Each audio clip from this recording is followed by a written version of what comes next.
咁被譽為中國大陸當今最優秀嘅合唱團天空呢個週末首次喺灣區演唱。伍先如報道。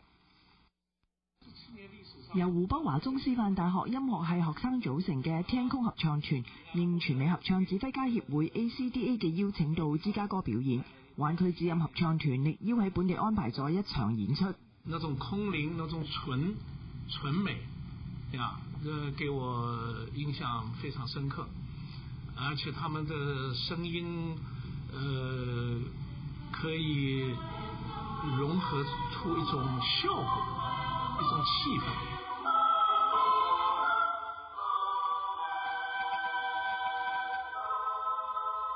天空的聲音是通過訓練的一種特殊的方法，或者是我們自己的一種方法，使天空的聲音具有自己獨特的一種魅力。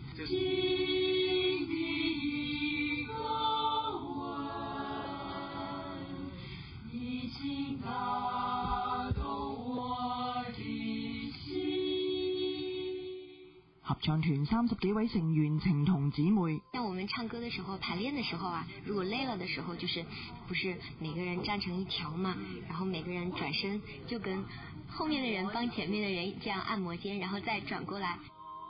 天空合唱團嘅雨後彩虹合唱音樂會星期六晚7點半喺 Fremont Harbour Light 大教堂演出，詳情可以上網查詢，網址係 www.chiyin.org。